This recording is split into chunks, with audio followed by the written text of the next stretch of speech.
ओम शांति। आज बाप दादा के 23 जुलाई 2020 के ईश्वरीय महावाक्य हैं। मीठे बच्चे, यह तुम्हारा जीवन बहुत बहुत अमूल्य है, क्योंकि तुम श्रीमत पर विश्व की सेवा करते हो, इस हेल को हेवन बना देते हो। प्रश्न: खुशी गायब होने का कारण तथा उसका निवारण क्या है? उत्तर: खुशी गायब होती है। नंबर 1, देह अभिमान में आने के कारण। नंबर 2, दिल में जब कोई शंका पैदा हो जाती है तो भी खुशी गुम हो जाती है। इसलिए बाबा राय देते हैं, जब भी कोई शंका उत्पन्न हो तो फौरन बाबा से पूछो। देही अभिमानी रहने का अभ्यास करो तो सदैव खुश रहेंगे। ओम शांति। ऊंच से ऊंच भगवान और फिर भगवान बाज। बच्चों के आगे मैं तुमको ऊंच से ऊंच बनाता हूँ, तो तुम बच्चों को कितनी खुशी होनी चाहिए। समझते भी हो, बाबा हमको सारे विश्व का मालिक बनाते हैं। मनुष्य कहते हैं परम पिता परमात्मा ऊंच से ऊंच है। बाप खुद कहते हैं, मैं तो विश्व का मालिक बनता नहीं हूँ। भगवान वाच, मुझे मनुष्य कहते हैं ऊंच से ऊंच भगवान, और मैं कहता हूँ कि मेरे बच्चे ऊंच से ऊंच हैं। सिद्ध कर बताते हैं, पुरुषार्थ भी ड्रामानुसार कराते हैं। कल्प पहले मुआफिक। बाप समझाते रहते हैं, कुछ भी बात ना समझो तो पूछो। मनुष्यों को तो कुछ भी पता नहीं है, दुनिया क्या है, वैकुंठ क्या है। भल कितने भी कोई नवाब मुगल आदि होकर गए हैं, भल अमेरिका में कितने भी पैसे वाले हैं, परंतु इन लक्ष्मी नारायण जैसे तो हो न सके। वह तो व्हाइट हाउस आदि बनाते हैं, परंतु वहाँ तो रत्न जड़ित गोल्डन हाउस बनते हैं। उसको कहा ही जाता है सुख धाम। तुम्हारा ही हीरो हीरोइन का पार्ट है। तुम डायमंड बनते हो। गोल्डन एज थी, अब है आयरन एज। बाप कहते हैं तुम कितने भाग्यशाली हो।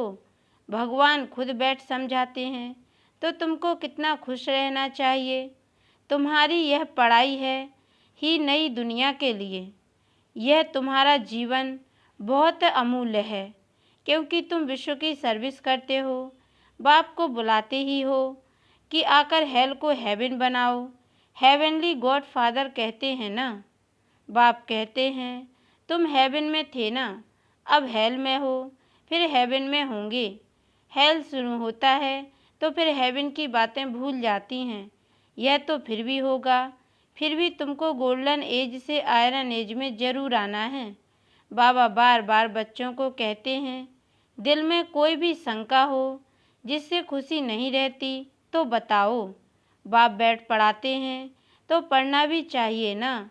खुशी नहीं रहती है क्योंकि तुम देह अभिमान में आ जाते हो। खुशी तो होनी चाहिए ना। बाप तो सिर्फ ब्रह्मांड का मालिक है, तुम तो विश्व के भी मालिक बनते हो। भल बाप को क्रिएटर कहा जाता है, परंतु ऐसे नहीं कि प्रलय हो जाती है फिर नई दुनिया रचते हैं। नहीं, बाप कहते हैं मैं सिर्फ पुरानी को नया बनाता हूँ, तुम पुरानी दुनिया विनाश कराता हूँ, तुमको नई दुनिया का मालिक बनाता हूँ। मैं कुछ करता नहीं हूँ, यह भी ड्रामा में नूंद है। पतित दुनिया में ही मुझे बुलाते हैं, पारसनाथ बनाता हूँ, तो बच्चे खुद पारसपुरी में आ जाते हैं। वहाँ तो मुझे कभी बुलाते ही नहीं हैं। कभी बुलाते हो कि बाबा पारसपुरी में आकर थोड़ी विजिट तो लो, बुलाते ही नहीं।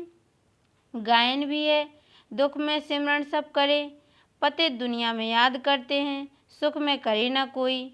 ना याद करते हैं ना बुलाते हैं, सिर्फ द्वापर में मंदिर बनाकर उसमें मुझे रख देते हैं। पत्थर का नहीं तो हीरे का लिंग बनाकर रख देते हैं पूजा करने के लिए। कितनी वंडरफुल बातें हैं। अच्छी तरह से कान खोलकर सुनना चाहिए, कान भी प्योर करना चाहिए। Purity first. कहते हैं शेरनी का दूध सोने के बर्तन में ही ठहर सकता है। इसमें भी पवित्रता होगी तो धारणा होगी। बाप कहते हैं काम महाशत्रु है, इन पर विजय पानी है। तुम्हारा यह अंतिम जन्म है, यह भी तुम जानते हो। यह वही महाभारत लड़ाई भी है। कल्प कल्प जैसे विनाश हुआ है, हूबहू अब भी होगा ड्रामा अनुसार। तुम बच्चों को स्वर्ग में फिर से अपने महल बनाने हैं, जैसे कल्प पहले बनाए थे। स्वर्ग को कहते ही हैं पैराडाइज। पुराणों में पैराडाइज अक्षर निकला है। कहते हैं मानसरोवर में परियां रहती थीं, उसमें कोई टुबका लगाए तो परी बन जाए। वास्तव में है ज्ञान मानसरोवर, उसमें तुम क्या से क्या बन जाते हो। शोभनिक को परी कहते हैं, ऐसे नहीं पंखों वाली कोई परी होती है। जैसे तुम पांडवों को महावीर कहा जाता है, उन्होंने फिर पांडवों के बहुत बड़े बड़े चित्र, गुफाएं आदि बैठ दिखाई हैं। भक्ति मार्ग में कितने पैसे बर्बाद करते हैं। बाप कहते हैं हमने तो बच्चों को कितना साहूकार बनाया, तुमने इतने सब पैसे कहाँ किए। भारत कितना साहूकार था, अभी भारत का क्या हाल है। जो 100% सॉल्वेंट था, अब 100% इनसॉल्वेंट बन पड़ा है। अभी तुम बच्चों को कितनी तैयारी करनी चाहिए। बच्चों आदि को भी यही समझाना है कि शिव बाबा को याद करो, तुम कृष्ण जैसे बनेंगे। कृष्ण कैसे बना यह किसको पता थोड़े ही है। आगे जन्म में शिव बाबा को याद करने से ही कृष्ण बना। तो तुम बच्चों को कितनी खुशी रहनी चाहिए, लेकिन अपार खुशी उन्हें ही रहेगी जो सदा दूसरों की खिदमत सेवा में रहते हैं।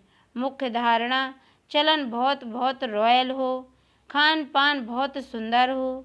तुम बच्चों के पास जब भी कोई आते हैं तो उनकी हर प्रकार से खिदमत करनी चाहिए, स्थूल भी तो सूक्ष्म भी।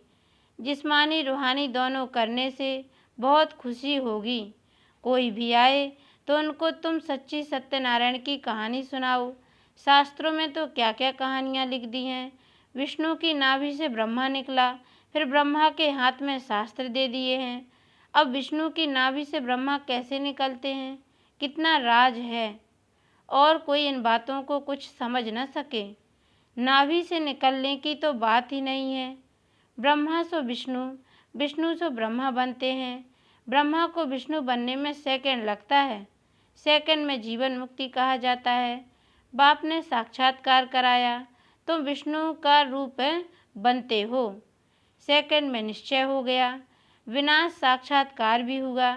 नहीं तो कलकत्ता में जैसे राजाई ठाठ से रहते थे, कोई तकलीफ नहीं थी, बड़ा रॉयल्टी से रहते थे।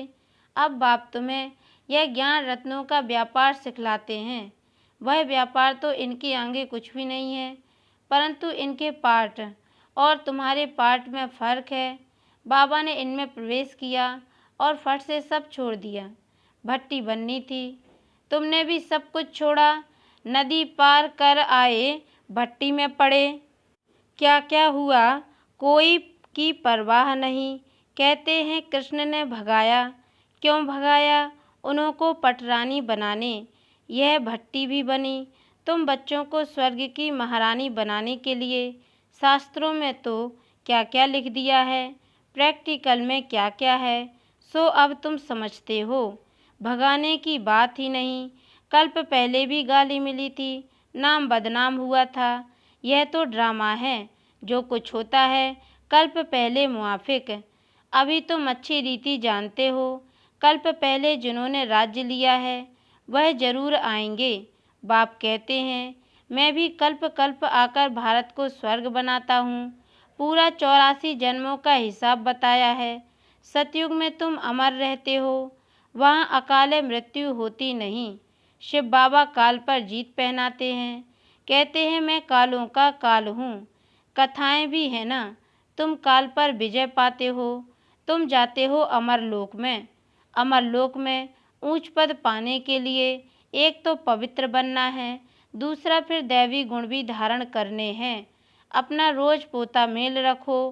रावण द्वारा तुमको घाटा पड़ा है, मेरे द्वारा फायदा होता है। व्यापारी लोग इन बातों को अच्छी रीति समझेंगे। यह है ज्ञान रत्न, कोई बिरला व्यापारी इनसे व्यापार करे। तुम व्यापार करने आए हो, कोई तो अच्छी रीति व्यापार कर स्वर्ग का सौदा लेते हैं 21 जन्म के लिए। 21 जन्म भी क्या, 50-60 जन्म तुम बहुत सुखी रहते हो, पद्मपति बनते हो। देवताओं के पैर में पद्म दिखाते हैं ना, अर्थ थोड़े ही समझते हैं। तुम अभी पद्मपति बन रहे हो तो तुमको कितनी खुशी होनी चाहिए।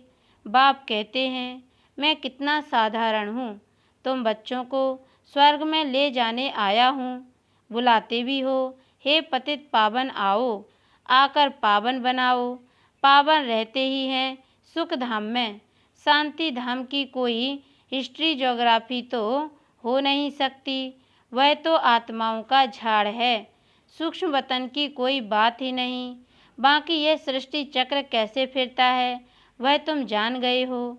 सतयुग में लक्ष्मी नारायण की डायनेस्टी थी, ऐसे नहीं एक ही लक्ष्मी नारायण सिर्फ राज्य करते हैं। वृद्धि तो होती है ना। फिर द्वापर में वही पूज्य सो फिर पुजारी बनते हैं।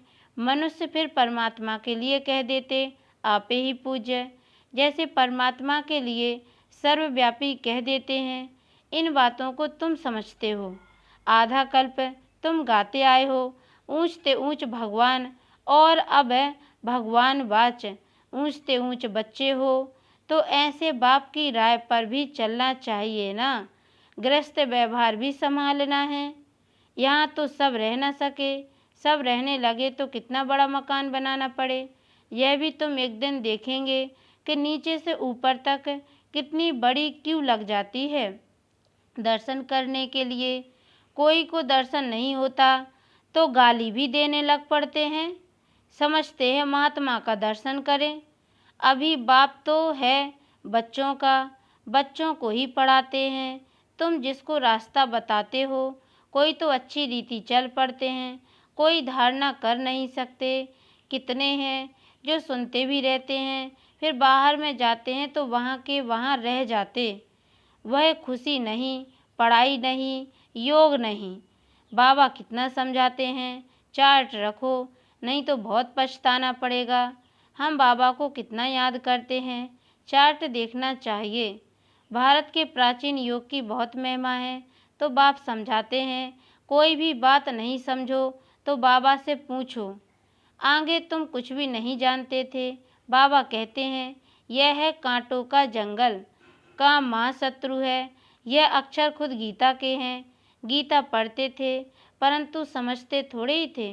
बाबा ने सारी आयु गीता पढ़ी, समझते थे गीता का महात्म्य बहुत अच्छा है। भक्ति मार्ग में गीता का कितना मान है। गीता बड़ी भी होती है, छोटी भी होती है। कृष्ण आदि देवताओं के वही चित्र पैसे पैसे में मिलते रहते हैं। उन्हीं चित्रों के फिर कितने बड़े बड़े मंदिर बनाते हैं। तो बाप समझाते हैं तुमको तो विजय माला का दाना बनना है। ऐसे मीठे मीठे बाबा को बाबा बाबा भी कहते हैं, समझते भी हैं, स्वर्ग की राजाई देते हैं। फिर भी सुनंती कथंती अहो माया फारकती देवंती। बाबा कहा तो बाबा माना बाबा। भक्ति मार्ग में भी गाया जाता है, पतियों का पति गुरुओं का गुरु एक ही है। वह हमारा फादर है, ज्ञान का सागर, पतित पावन है। तुम बच्चे कहते हो बाबा हम कल्प कल्प आपसे वर्षा लेते आए हैं, कल्प कल्प मिलते हैं। आप बेहद के बाप से हमको जरूर बेहद का वर्षा मिलेगा। मुख्य है ही अल्फ, उसमें वे मर्ज है। बाबा माना वर्षा, वह है हद का, यह है बेहद का। हद के बाबा तो ढेर के ढेर हैं, बेहद का बाप तो एक ही है। अच्छा, मीठे मीठे 5000 वर्ष बाद फिर से आकर मिलने वाले बच्चों प्रति माता पिता बाप दादा का याद प्यार और गुड मॉर्निंग। रूहानी बाप की रूहानी बच्चों को नमस्ते, और हम रूहानी बच्चों की ओर से भी रूहानी माता पिता बाप दादा को याद प्यार और गुड मॉर्निंग। बाबा नमस्ते नमस्ते नमस्ते। धारणा के लिए मुख्य सार है। पहली पॉइंट है, स्थूल सूक्ष्म खिदमत सेवा कर अपार खुशी का अनुभव करना और कराना है। चलन और खान पान में बहुत रॉयल्टी रखनी है। दूसरी पॉइंट है, अमर लोक में ऊंच पद पाने के लिए पवित्र बनने के साथ साथ दैवी गुण भी धारण करने हैं। अपना पोता मेल देखना है कि हम बाबा को कितना याद करते हैं। अविनाशी ज्ञान रत्नों की कमाई जमा कर रहे हैं। कान प्योर बने हैं जिसमें धारणा हो सके। वरदान, माया के खेल को साक्षी होकर देखने वाले सदा निर्भय माया जीत भाव। डिटेल है, समय प्रति समय जैसे आप बच्चों की स्टेज आगे बढ़ती जा रही है, ऐसे अब माया का वार नहीं होना चाहिए। माया नमस्कार करने आए, वार करने नहीं। यदि माया आ भी जाए तो उसे खेल समझकर देखो। ऐसे अनुभव हो जैसे साक्षी होकर हद का ड्रामा देखते हैं। माया का कैसा भी विकराल रूप हो, आप उसे खिलौना और खेल समझकर देखेंगे तो बहुत मज़ा आएगा। फिर उससे डरेंगे व घबराएंगे नहीं।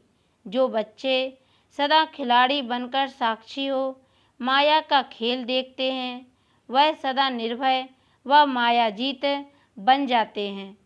स्लोगन है, ऐसा स्नेह का सागर बनो जो क्रोध समीप भी ना आ सके। अच्छा, ओम शांति।